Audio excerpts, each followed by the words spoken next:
What's up, guys? It's your boy Zowoki back with another Chris Watson Nicole Kessler video.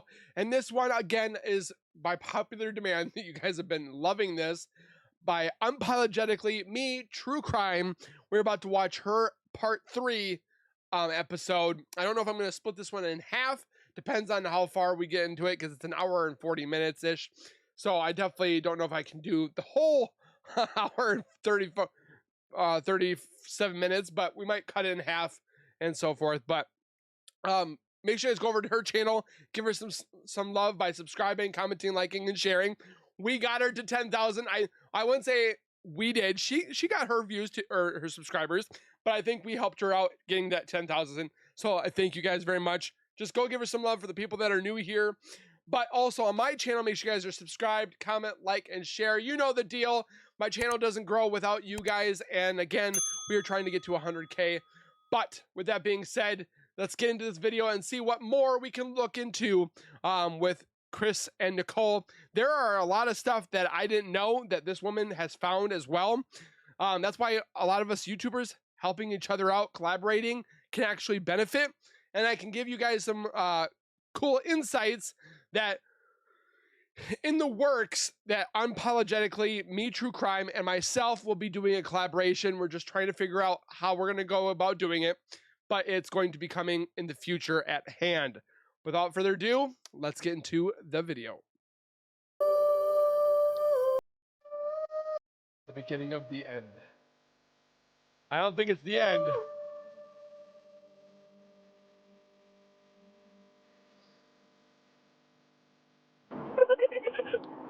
It's me. This is not a witch hunt. Chris Watts prosecutors cannot explain data from girlfriend's phone showing Shanann Watts' internet searches months before the affair began, but yet it's not a witch hunt. Okay. Thank you so much for coming out here with me, Christopher. I'm having a wonderful time. I think I deleted that out of my phone too. I just like cut him out of my life. Yeah, because you didn't want to be caught. I think I met him sometime in June, probably early June. Might have been May. And then one day he told me that he had 2 kids. I was like, that's pretty cool. And started telling me about his kid. That sounded like a sarcastic comment. No, I thought it was kind of cute. I was like, oh, he's a dad. It was like. But yet she wanted to have all these firsts with him. Right around Father's Day too, so whenever that is that in June? Yeah, and then that commercial. He's telling me about him, he's pretty excited about him, and then he mentioned that he did have a significant other. So that confirms that they were still together. Significant other means your other half. I didn't know his significant other's name for a while. Okay, that's why you Google it. I think he was probably interested in me. Okay. Are you okay saying her name? It's Shanann. Look at her hands. Why would you say that and then do this? It's like she's pissed off at Shanann for doing something when she's the one that helped destroying this family. You guys can sit there and say it all you want. She might not physically be involved in this, but she is the reason why this annihilation happened.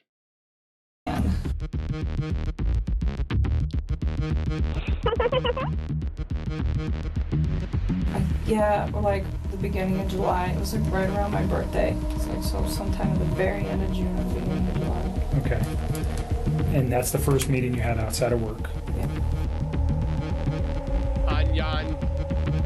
I mean, we kept it pretty simple, I guess, you know.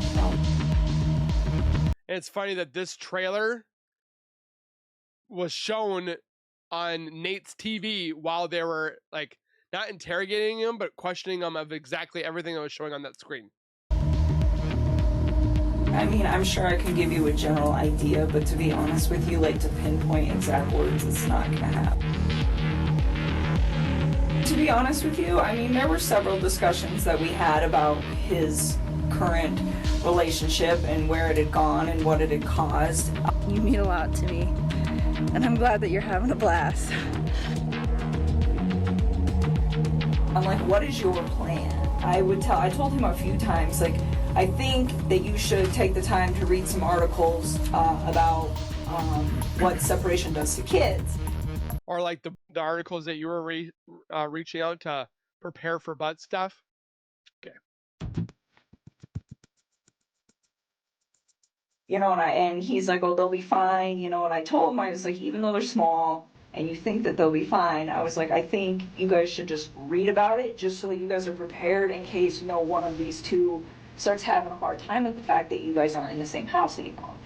You know, and I would tell him, I was like, you know, there's pros and cons to it, like, because he was like getting ready to do it. But I'm not ready to like do this, and he respected that.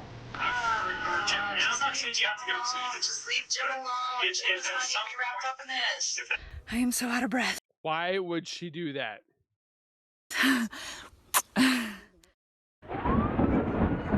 Leave Jim alone. Jim doesn't need to be rolled up into this. Like, it's so...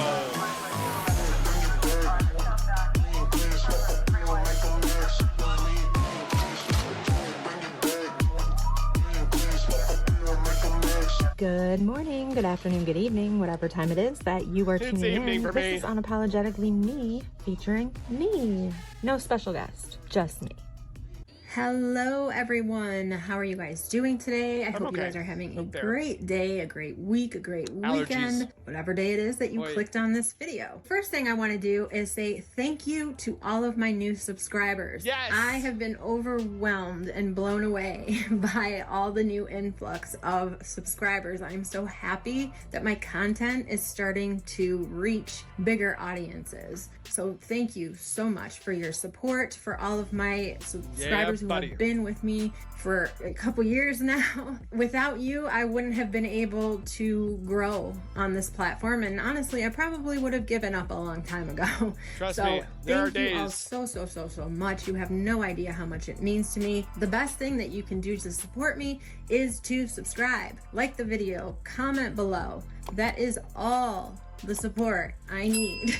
So thank you so much. Also watching the videos all the way through, right? Okay, so let's move forward here. In the last video, part 2, let me just say, for those of you who don't know, this is a series of videos. This is not just one random video on the case. This is a series. This is part 3 of what is probably going to be a 10-part series. Now, There's a I have lot of had them. some issues. Last week, we found out that the owners were going to sell the house that we've been renting for over 5 years now, and we still had a year and a half left. They have to sell the house, therefore they gave us about 60 to 90 days to move out. Yeah, while I figure that situation out, I am trying to get these videos out to you guys because it's important 30th. to me to get them out, and I know you guys are expecting them. So thank you so much for your patience. I always do tend to take a little bit longer to put videos out, but Fantastic, just bear by with the way. me. The next couple months, I'm going to be doing the best that I can. Also, you can always check out my community page. Anyway, I'm just going to shut up now and let's get into the video. You didn't come here to listen to my problems or hear me ramble.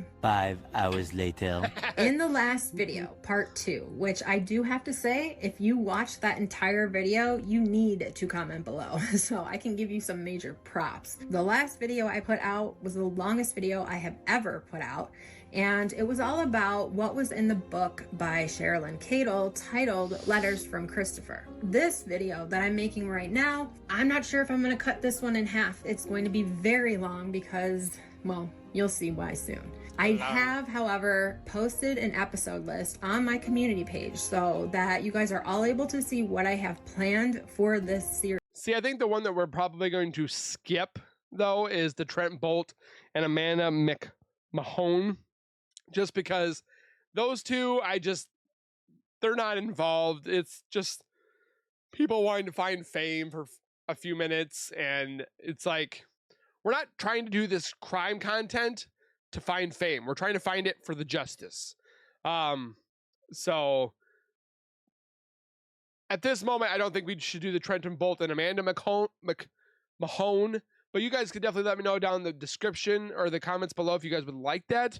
But I still don't really want to look into it because it's not going to help in capturing Nicole or getting Nicole questioned at all. So let's continue.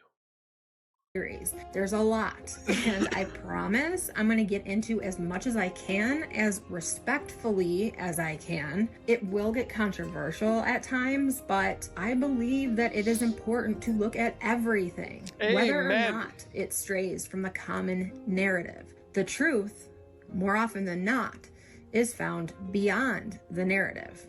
I am well aware that the rational mind does not go immediately to look at the worst in someone. Most people don't murder, right? No, Most they people don't help someone cover up a murder. But we all know that there are people, seemingly normal, everyday people, that have murdered and have snapping. helped someone to cover up a murder, or even watched or took video of someone being murdered. It does happen. This video, as always, is in my opinion on my understanding of the information that I have found on this case. I will be speculating where I feel it's necessary to fill in the blanks, though I will always remind you that it is speculation in my opinion. In this video, we are going to bring the focus back to Nicole Kessinger. We're going to talk about the inconsistencies in her story, her searches, her phone history, and that 6:16 a.m. ping, which will bring us to the person she called that initiated that ping, Jim Gutowski. One of the biggest questions I have is how it appeared that Chris and Nicole got very close very fast. According to both Nicole and Chris, they met at work for the first time around the end of May or beginning of June of 2018. They also both said that they began to quote unquote see each other in a more romantic way the end of June or beginning of July. So keep that in mind as we go forward, because we know from the discovery that while that is the narrative that Chris and Nicole were selling investigators, there was another detective that was not buying that narrative. Detective Michael Prill. And Detective Prill noted searches that were made by Nicole Kessinger that were dated all the way back to 2017. Force them. Searches for Chris and Shanann Watts. We were also told by Nikki herself during her last meeting with Detective Kobach that she had only been working for Anna Darko for 4 months at the time she was let go after the murders. She told this to Hazel, one of the victim coordinators. I mean, it is what it is. I've only been working with them for like 4 months. I don't really know them that well. Now that would have put her starting month in April. There are some people who have speculated that Nicole could have started working at Anadarko Petroleum as early as March. We will get into why that is later on, but it is based off of interviews with co-workers of both Chris and Nicole, who alleged to have seen them together 6 months prior to the murders. Nicole Kessinger herself has said that she was in the morning meetings many times. Not always, but many of the times. Meaning to me that she first met, you see my air quotes, met Chris pretty quickly after starting her job at Anadarko Petroleum. I mean, I don't know about you guys, She got hired but it's in been my April. experience that in companies Or where you March. will be working as a team, any new hire to the team is introduced, and a morning meeting would be the most opportune time to make that introduction. Allegedly, the first correspondence between Chris and Nicole was via email. It was a group email that was sent from Nicole Kessinger to the team, and Chris responded privately to that email. From there, they exchanged a few more emails, and according to Nicole, they texted via Chris's work phone and eventually moved their conversations to Chris's personal phone. Once Where he put Nicole all could the see that their correspondence was not personal stuff in a work-related at all anymore. This is the original email from Nicole to the team, which was sent on June 5th of 2018. It says, "Gentlemen, I spoke with my gas monitor vendor regarding your application access. Our account has been reset. Please continue to use the same credentials you were provided upon receiving your unit. Let me know if you continue to have issues or require anything further. Best regards, Nikki Kessinger." Chris replies to this email by thanking Nicole, but not within the group. He sent only her this personal thank you. On June 12th, the emails begin Again, with Nicole emailing Chris saying, Chris, thank you for being honest with me this morning. Truthfulness is so underrated in our culture. Saludos cordiales, Nikki. Chris then replies, Nikki, I'm a straightforward guy. Lying just complicates things. I think you are absolutely stunning, and from what I have learned about you so far, you seem like an amazing person. I hope to continue to get to know you better since we have a lot in common. Nikki replies, Chris, agreed. It is always nice to find people you can relate to. I enjoy talking to you as well. I feel understood. I am looking for someone to build a beautiful life with. Seems so simple, but is so unrealistic sometimes. Build something similar to what you have done with your wife and those cute little girls. I do believe in karma, so out of respect for myself, Karma's coming back for her. and your family, I think it's best if we keep that friendship at work. By the way, I keep the conversations we have between us. Why would you say this and then say this? You just contradicted yourself.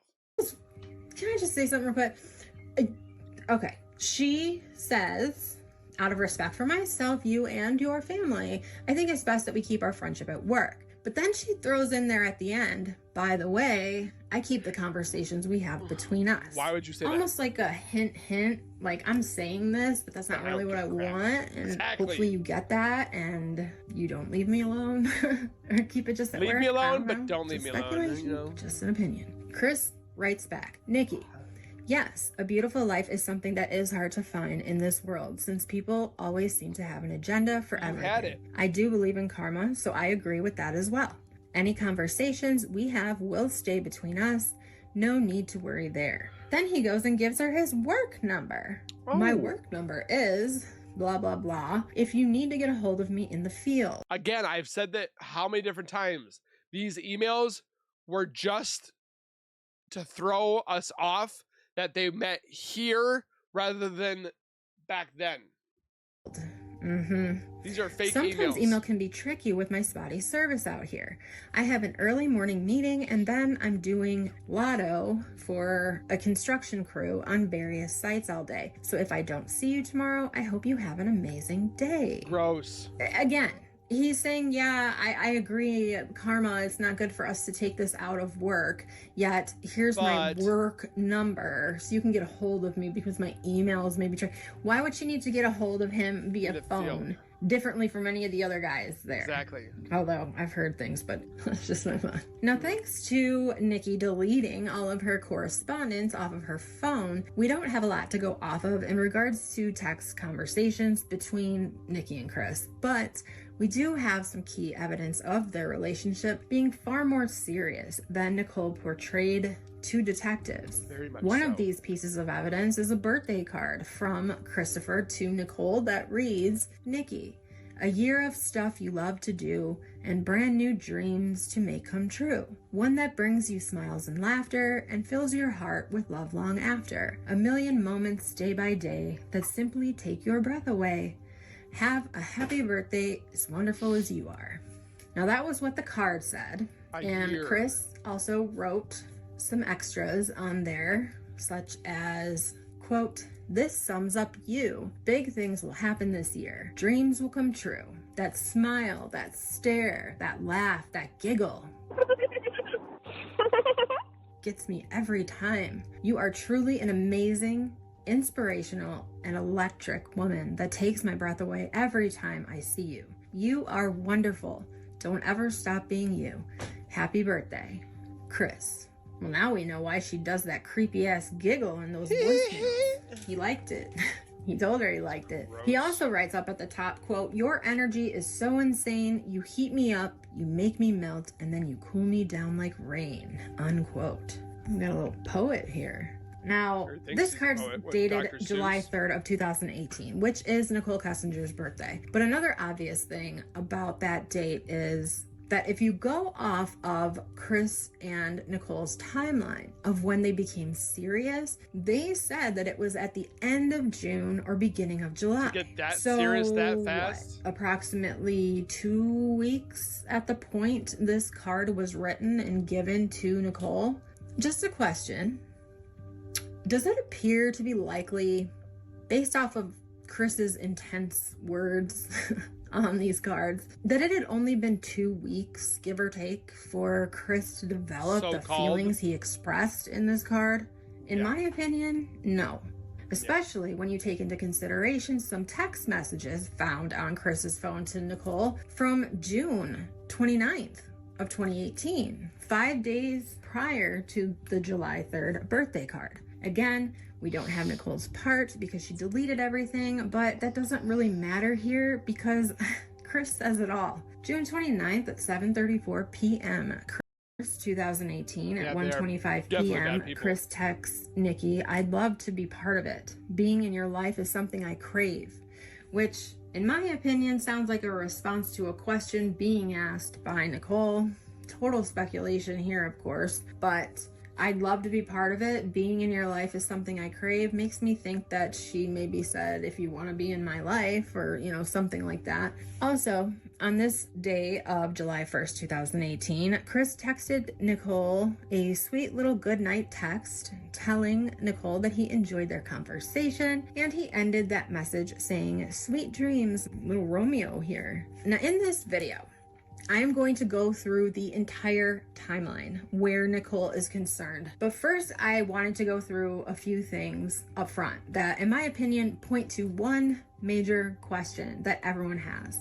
Did Christopher Watts and Nicole Kessinger meet before May of 2018? Here's another card that Chris gave Nicole. This one dated July 30th of 2018. Chris writes, "Nikki, wow, where do I even start? The first day I saw you, you took my breath away. The first day I had the guts to talk to you, I got lost in those stunning green eyes. The first day we hung out in the park together, I knew I was addicted. The first time we kissed, I knew I had met the most amazing, unique, and electric woman ever. We have a lot of firsts together, Nikki, and I want to keep having them with you. All night. Till the sun comes back." They were, the first that they had was they were having an affair together. "I wanna love, wanna love you like that. Love, Chris." So he brings up the firsts, so we know they have already had that conversation by July 30th. And just like the first card that Chris gave Nicole, he added his own words to it, but the actual card reads, "A kiss, a touch, a smile, a squeeze, a look, a laugh, a tickle, a tease, a nod, a grin, a cuddle, a hug, a sigh, a hum, a nuzzle, a tug. Oh, look, a toilet. Let me throw up. Word, a wish, a whisper, a toast. Love in the little things matters the most." Sounds like a Dr. Seuss rhyme. "Thanks for every one of them." Chris also added in his own little quotes for Nikki, quote, "When I'm around you, I can feel peace in the atmosphere." He quote, Googled these. another one, quote, "I can't resist the feel. You put me on another level," unquote. And, quote, "You keep my engine roaring when you're pushing on the pedal," unquote. I don't know if that's from a song or not. The last one is, quote, "You bring me right back down to earth," unquote. I kind of think that might be from something, but anyway. This card, again, was dated July 30th of 2018, and according to the timeline given to law enforcement by Nicole and Chris, they would have been, quote unquote, talking for about 2 months, but only romantically involved for about 4 weeks, maybe 6 weeks max. So, like I said, I've put together my own version of a timeline noting all communication between Nicole Kessinger and Chris Watts based on what we know to be facts. Now, when I say facts, I mean from physical and visual evidence, such as police reports, phone call logs, text messages that were recovered, and of course, the 1,960 pages of discovery. Of course, I will be speculating to fill in blanks, but I will always remind you that whatever I am speculating on is speculation and just my opinion. The first searches that were made by Nicole Kessinger were actually not listed in the discovery. And these were searches for Chris Watts, and they began on or about August 3rd of 2017. While not listed within the timeline, these searches were mentioned in the discovery. It says, searches for Christopher Watts can be found prior to August 12th, 2018. These entries and Shanann and Ronnie and like appear to have been deleted. I searched for the numbers, and here you see this is Chris's phone number and Nikki's phone number, and found no results. I did locate name searches for Chris Watts dating back to August 3rd of 2017, and Shanann Watts dating back to January 7th of 2018. These entries were deleted, but were recoverable. So this... Again, why do you delete stuff? To get rid of it. As in, you don't want people to see it or to make room. I highly doubt that she was trying to make room. First search that Nicole did was for Chris Watts at 11:02 a.m. on August 3rd of 2017. She searched for Chris Watts, and like I just read to you from the discovery, there were several of these searches made by Nicole Kessinger, and all were deleted but recoverable. On September 1st of 2017, Nicole searches for Shanann Watts. And as you probably just noticed, there's also entered in discovery a search done by Nicole of Shanann Watts January 7th of 2018 at 5:52 a.m. with the same entry number of 2290. Which one of those is accurate, I don't know. I am leaning more towards there were two searches. That's my opinion. I think they are both accurate. I think she searched for Shanann a month after she searched for Chris, and then later on, she searched for Shanann But again. yeah, this is not a witch hunt. Again, that is just my opinion. And we'll talk more about that later on. Now let's move on to April of 2018. Nicole begins working for Anadarko Petroleum as a contractor. She gets this job via Tasman Geosciences. Between April 26th and May 1st of 2018, Shanann Watts flies to New Orleans for Thrive Palooza. Chris is left at home to, quote, hold down the fort, unquote, while Shanann is away for work. Moving into May of 2018, both Nicole and Chris say they meet towards the end of May 2018 and only really talk in passing here and there. They say they had not yet communicated outside of work. Okay. It was strictly business. May 5th. That's why you see that they have different or same shirts. They were doing a lot of things together. Of 2018, Shanann posts a very sweet message on Facebook about Chris, and this is important because one of the other questions many of us have. He said that she would bring him down as a man, or he would not, or she wouldn't be supportive. I mean, okay, maybe not to your face, but at least you're getting it as right there. Some guys don't even get that. Reaction to the news of baby Nico was posted on June 11th to Facebook. So that would have been the soonest that Nicole Kessinger would have been able to find out the news if Chris hadn't already told her. It's funny that he says that because he even said that morning of finding out that Shanann was pregnant, he was spending time with Nicole. That's messed up. But Chris knew about the baby in May. There is, of course, speculation as to why she would have waited so long to post that video.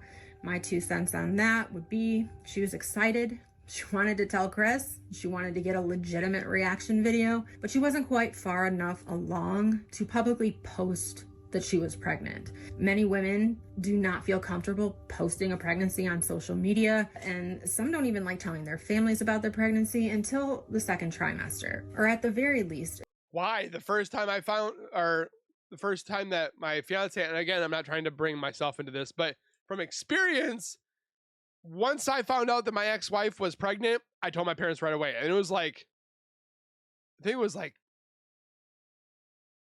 at least, it was pretty soon right away. Because we found out in March, and my son was born in October. So March, April, May, June, July, August, September, October. So within the first few weeks, we told my parents. So Shanann was excited to do this.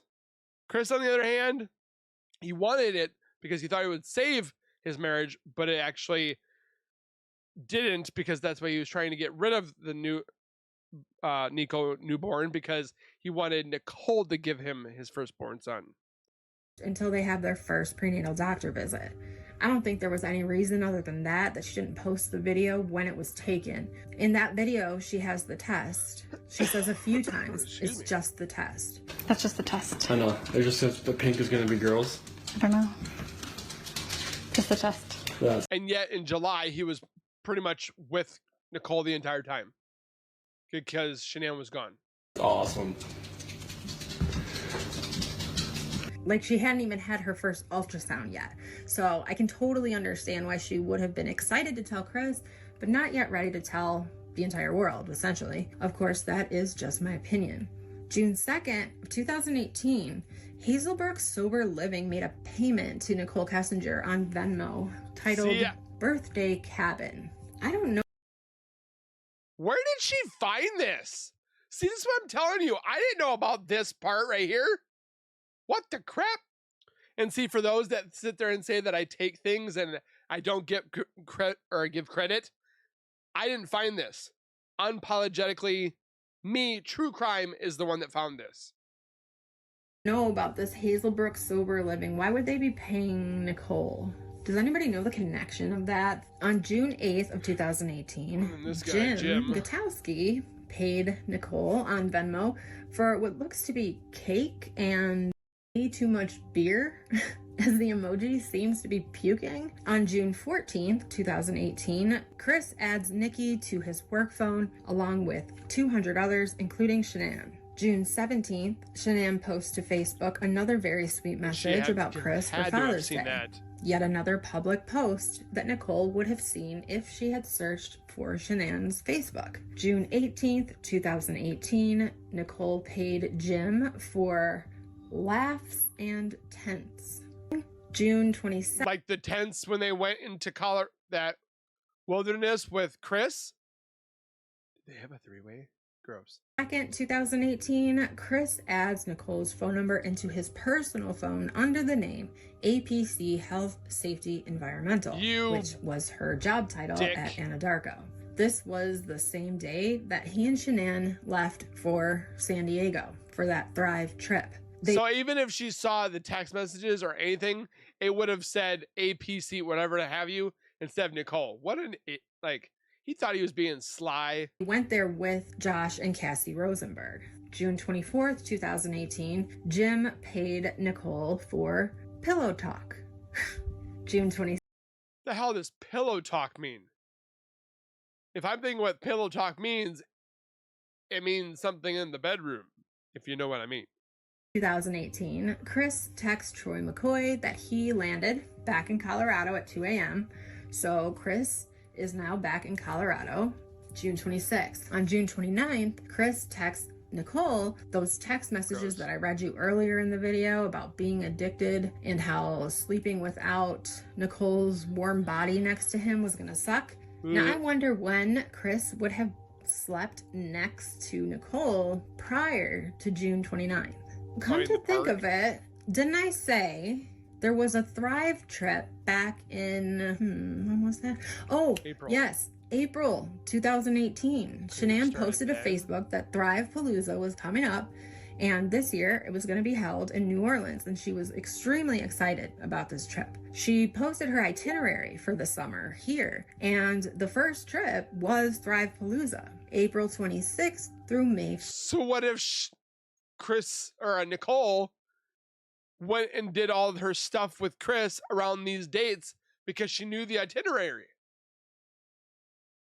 First, unfortunately, Chris would not be going on this trip with Shanann. On April 27th, 2018, the day I want to go on all these trips with my wife and get to go to different locations, man. Get out of here. After Shanann arrived in New Orleans, she posted this message to Facebook, again, giving props to her amazing husband, Chris. Is it possible that Nicole and Chris met up while Shanann was in New Orleans? I mean, anything is possible, especially when it comes to these two, right?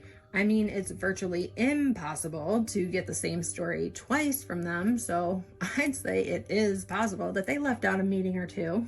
I don't know, but I'm just saying it's possible, in my opinion. June 27th of 2018, Shanann takes the girls to North Carolina, where they would visit family and Shanann would be able to do some networking for Thrive. They would be there for a total of 6 weeks, and Chris would join them that last week of that 6-week visit, leaving him living the quote-unquote bachelor life for 5 weeks at home in Colorado. Interestingly enough, a text message from Chris to Nicole at 2:42 p.m. reads, quote, "Promise, I'm about loyalty, truthfulness, and being dedicated. Yeah, no, I don't it's like with playing games, unless it's role-playing, Shan. winky face. If you want me there, I will be What, like butt stuff? Is Chris the one that wanted butt? No, I'm not even gonna go into there. it. Ice cream, cookies, and lollipops. Sounds like a cheat meal night. LOL. I don't know about you guys, but it seems to me that Chris may have gone straight to Nikki's house that exact same day Oh, yeah. Shanann left with the girls for North Carolina. Oh yeah, he which did. would have been the 27th of June. So we now have 2 times that Nikki could have spent the night with Chris. Back the end of April or early May, because we do know that Nicole was working there in April. So she had to have met Chris in April. When They said that they looked at or they saw each other in the hall or in the break room and so forth, and Chris would look up and then back down and stuff like that. That's very sus. she started, and if she started in March, then she met him then. I mean, at least it's totally speculation, but like I said, if she started working there, she was probably introduced to the team within the first week of working there. So I don't know. The first opportunity that Chris would have had to meet up with her would have been when Shanann was in New Orleans. And then we have June 27th. Shanann is gone. She's in North Carolina. And it would appear that Chris and Nikki were in communication. So to think that he may have went to her house on June 27th, I don't think that's that far-fetched. Probably not. Anyway, let's move on. Going back to June 29th, 2018, Nicole paid Jim for food. A lot of paying each other back and forth there, don't you know? 30th, 2018, Chris searched for tickets to Bandimere Speedway. It does not have the time that he searched for these tickets, but also on June 30th, Nicole sends a text message to Chris that says, "I have an idea, by the way. I have a free hotel stay at the Holiday Inn. Not sure if you can swing it this month, but we can road trip to the mountains or southern Colorado for a day or 2 if you want. Won't cost a dime. LOL."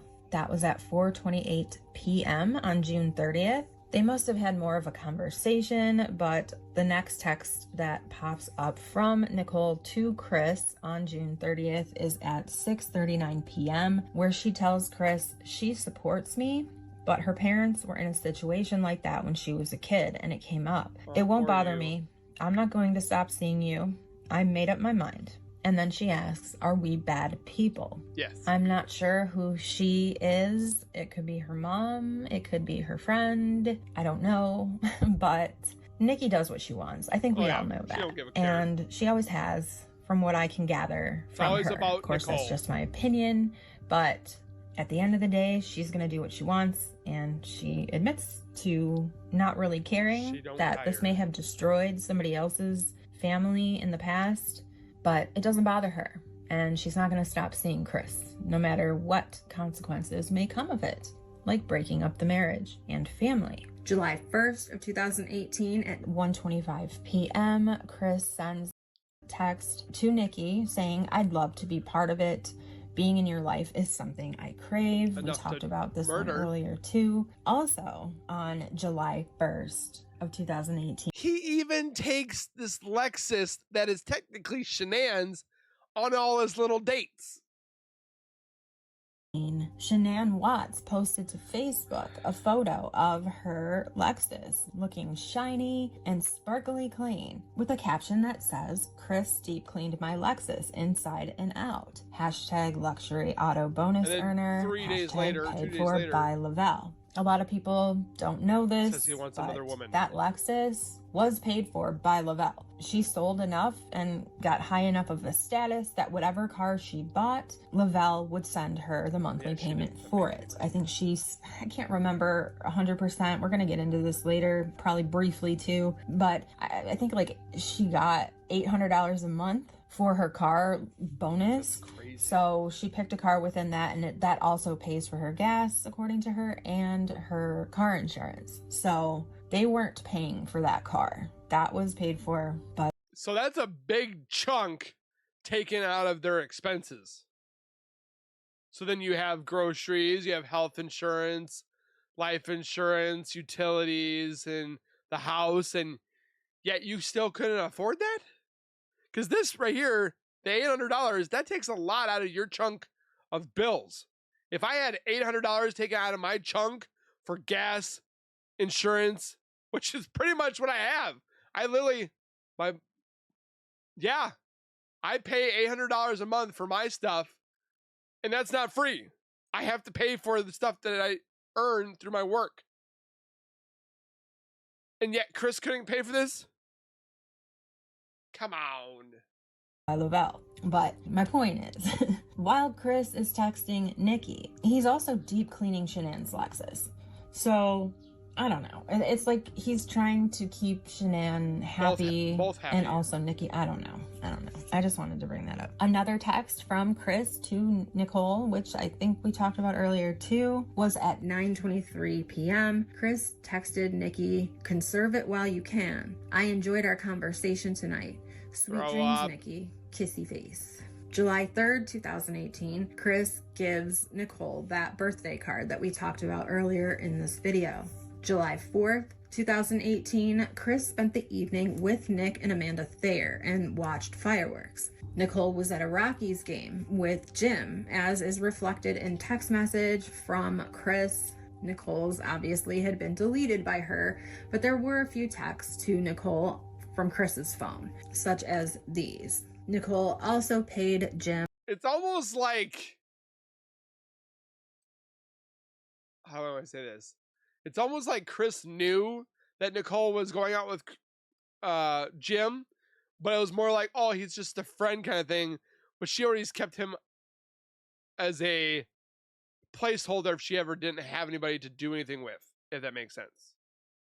On Venmo for Rockies. Throughout the day, Chris texted Nicole talking about the rain and how he'd like to see her wet and whatever. But at 11 p.m., he sends a text to Nicole saying that he just pulled up to her place. He ended up spending the night, and in the morning, he woke up to several missed calls from Shanann. Chris said that he went outside to call Shanann back, and she was livid. Well, yeah. So even though Chris and Nicole had planned to spend the day together, Chris told her that he was just gonna go home, that Shanann was really pissed, and that he just needed to go home. This was without a doubt the day it really sunk in to Nicole that she was second fiddle. She was indeed the mistress, nothing more. So Chris leaves the house, and Nikki most likely begins to unravel, in my opinion. She eventually got in her Toyota 4Runner and she drove to Chris Watt's home, desperate to clear up where she stood in their relationship. Again, in my opinion, this would have been after just a couple of weeks of being serious, according to the romantic timeline that both Nikki and Chris gave law enforcement. During this visit at Chris's home, Nikki would say that she just went there to help him with the MyFitnessPal app and get his macros in order. But that was not the only thing that was discussed. And Chris Watts also told Sherilyn Cato that he felt that Nicole didn't want him to be alone in his house. That she may have thought if... Not gonna lie, that big of a house, let's just say this. If my fiance and my kids, I love them to death. Do not get me wrong. I love my children and my fiance. But if they left for 6 weeks, you know what I would be doing? This full time. I would be playing with my toys, watching TV, playing video games, and yeah, that's what I would be doing. Chris was alone in his family home, he would begin to regret his affair and end things with Nikki. Chris says he probably would have had Nikki left him alone. Yeah, there is talk about how Chris and Nicole ended up having sex on that kitchen island as a ploy by Nicole to maybe mark her territory. The idea that now, whenever Chris looked at that kitchen, he would be forced to think of Nicole rather than family moments. And in my opinion, that's what I think is they've done it a couple times in there. Something tells me that they did. Texted Chris to call Vivint before I flip. Honestly, people were saying that I'm like talking bad about her because I called her type A personality. I never meant that as a bad thing. I'm very type A personality. Like, I giggled at that text because that sounds like something I would say to my significant other. Like, call them before I flip my shit. Anyway, Chris texted Shanann back with, they are sending a sensor for the garage door. I tried moving it like they said and it didn't work. I just wonder what was going on with that security system. Was Chris messing with the security? Chris was messing with it. I wholeheartedly believe that. He was making excuses when there wasn't needing to be. I've seen other YouTube channels that show the Vivint system and how it was just like totally exposed Chris and what he was doing. So, security system to keep Shanann from seeing what he was up to? I mean, in my opinion, probably. Shanann also gets alerts on her phone about all Vivint activity. So either he didn't think about that or he figured he would just explain it all away if she said something. There are some things that I found out about the Vivint home security system, and we will likely get into that more in a later video. But quickly, from what I found out, I have to believe that law enforcement has the recordings of what went on in the Watts home, including what happened the morning of August 13th of 2018. Right, at the very least, they would have audio and video recordings from the motherboard. I forget what Vivint calls it. It's called something, Star Control Panel or something. It's the main control panel, the motherboard, which was located at the interior garage door of the Watts home, the door that was leading from the house into the garage. And it's chilling to think about what was captured in just the audio that morning. I mean, can you imagine? This is yet another big piece of the puzzle. So you're telling me that everything that would have gone past that sensor, they weren't ever able to capture? Because the device itself is apparently a sensor. The ones that they put through the house are a sensor. The ones in the garage door and the camera that's in the front door, there was a mount for the back. So you can't tell me that there was no camera in the back. You see a little bit of wire, and then you see a mount where a camera would have been on the porch. So that we will never have. This would prove whether or not the girls were still alive, and possibly if anyone else was there that morning. Any other voices that were picked up. Also, they would have the front door cam footage, I would assume, but we will never see that either, even if they do have it. There are so many pieces of the puzzle that are unable to be put together because we don't have the pieces.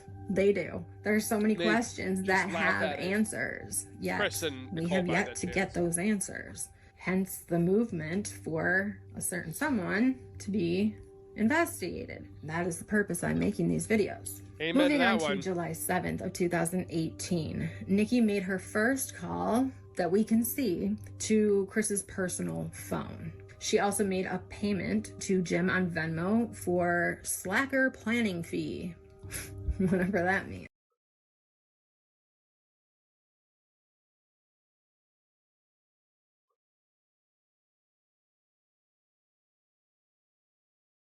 that makes no sense. At 7:19 p.m., Chris's phone connected to a router at the Rusty Bucket restaurant. At 8:44 p.m., Chris's phone connected to the Crushed Red restaurant. It would appear this was he and Nikki's first outing.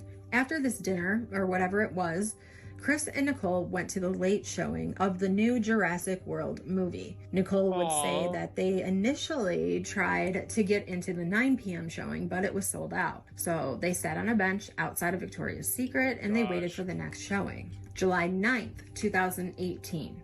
Now this was the day that what everyone is calling Nutgate happened. Nutgate is the term that Cindy Watts used to describe the incident, and it appears to have stuck. Now, we've already talked about this, so I'm not going to get too much into it in this video, but this is when Cindy knowingly put Cece's life in danger by having pistachios very close to her. Cece was allergic to tree nuts, and pistachios were one of the nuts that she was very allergic to. Cindy was told this. She was asked by Shanann to keep them away from the girls, which Cindy allegedly and essentially blew off. and Shanann completely flipped out. Which I would have done. So much so that it became a rift within the two families and would end up being one of Chris's triggers to continue his contempt towards Shanann. Many of you know there are a couple of narratives that have circulated about Nutgate. We will look at them in a different video if necessary, but the big thing to remember about this situation is that it set the tone for how the North Carolina trip was going to go for Chris, and he would end up joining his family for that last week, and probably gave him major anxiety up until that point. He knew what he was going to walk into when he got there. At 11:09 a.m., Nicole texted Chris, "You're so considerate." I wonder what he's doing. 8:16 p.m., Shanann discussed with Chris about Nutgate, what happened with Cindy and the ice cream, and suggested he said he would handle it. He didn't handle it, and literally didn't talk to his mom at all. That Chris call his parents and tell them that they were the ones in the wrong, not Shanann. Chris told Shanann that he would call his dad and tell him and, quote, set this right, unquote. Yeah, it didn't happen. After talking to Shanann, he went and checked the value load of his Anadarko gift card, which was $250. Now, I don't know if he put $250 on it or he was just checking, but at that time, he checked his Anadarko gift card, which we know he used to pay for dinners with Nicole. The value was $250. July 10th, 2018, Shanann texted Chris for the first time about being distant. Now, this was the first time via text that Shanann showed signs that she was worried about her relationship with Chris. The incident between Shanann and Cindy had been so traumatic for Shanann, and I can see why. I mean, I would have been livid. I don't know that I would have handled the situation much differently if it happened the way Shanann said it happened, which I do believe it did. Shanann went on multiple platforms and groups on Facebook venting about it and looking for support from other moms with children who have nut allergies. Shanann appeared to want reassurance that she was not overreacting to the situation, and she got that reassurance. And she refused to budge when it came to the girls being at the Watts home after this occurred. Chris felt that this created a quote-unquote dagger between him and his family for yet another time in their relationship. There had been several times in the past where Chris was having to take sides when it came to his parents, or he just could have sided with his wife and Shanann, mainly Cindy. Again, that is for another video coming up in this series. So let's move on to July 14th, 2018. Chris and Nicole visited the Shelby Mustang Museum and looked up 24 Karat Bistro, I'm guessing for lunch. People have pointed out that this day was a turning point in a few ways. After the museum and lunch, Nicole told law enforcement that Chris had to stop home to take care of Dieter, the family dog. This was the second time that Nicole admitted she was at the Watts home. She told investigators that while she was there, she felt very out of place.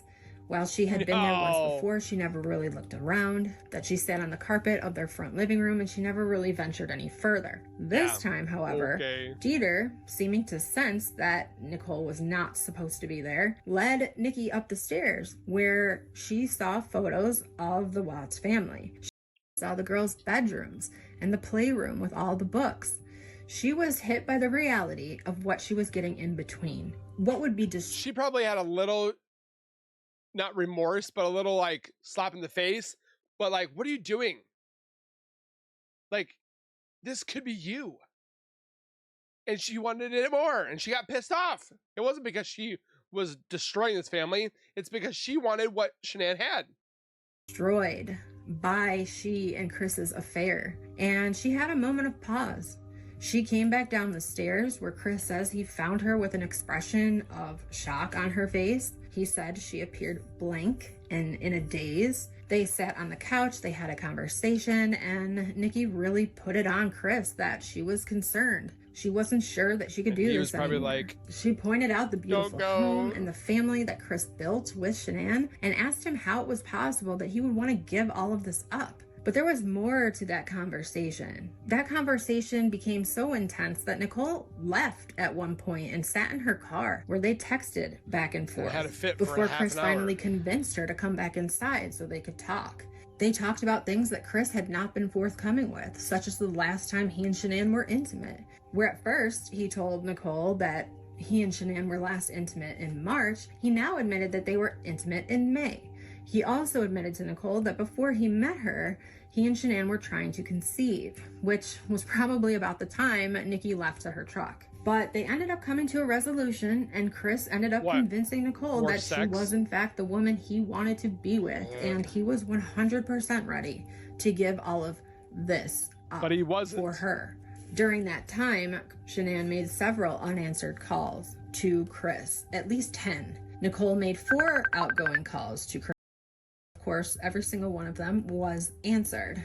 And this is the earliest phone log that I have of calls between Nikki and Chris. It begins July 14th and it ends August 14th. It's disgusting. 6:14 p.m. Chris spent nearly 2 hours online researching Dave Bunk minerals and dioptase, which is a translucent emerald colored mineral. We know by now, most of us know by now anyway, Nikki was very much into crystals and minerals, and I can only assume that dioptase was a mineral that Nikki really liked. And while she told law enforcement that she never received gifts from Chris, with the exception of a dozen. You can see the necklace that's on her face or on her neck when she's taking or doing the first Colorado paper interview.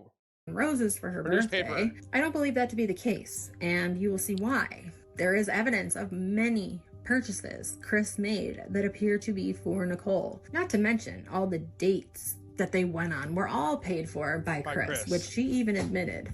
After the earlier events of the day, I would also assume that Chris wanted to make it up to her and show her that he was serious by researching something special just for her. I mean, what girl doesn't like when a guy catches on to one of your passions, right? And that surprises you with something to do with it. It's funny, I don't recall him surprising Shanann with anything. It's quite the opposite, actually. But moving on to July 15, 2018. There were no calls between Chris and Nikki. There were 2 calls from... Why? Because they were probably together! Nicole's mom, 10 minutes apart, the first one being a voicemail. 12:36 p.m., Chris called Vivint again, held a 20-minute conversation, and he added Vivint as a contact in his phone. Seems that they are still having issues with that darn security system. 12:50 p.m., Chris took 3 pictures of his basement. At 4:35 p.m., Chris took 3 more images after organizing and cleaning for Shanann. So these photos were probably like, look, honey, look what I did for you. Most likely taken to show Shanann the work that he had done before and after, like before and after photos. July 16th, 2018 at 5:01 a.m., Chris calls Nikki for 3 minutes. At 8:35 a.m., Chris took 3 photos from Anadarko corporate office in Platteville, Colorado, one of which was a sunflower near what appears to be his work truck. He took this photo and many others over the time of his affair with Nikki, and he sent them to her. So, I'm going to leave it there for 50 minutes in. Definitely, for me, it's part 4. If you want part 5 of her part 3, please let me know. The reason why I have more parts than she, I can't do more than an hour, or an hour and a half. It's too much with recording, editing, and all that stuff and above, and it takes too longer to upload. So at this moment, we're gonna stick with 50 minutes to an hour and 10. But for part 5, comment down below, hit the like button, subscribe for more information or for more, and let me know what you think so far of all the stuff that we just witnessed again. And we'll see you guys in the next video. Please take care, be safe, and as always, keep nerding on, and we will see you guys next time. Peace.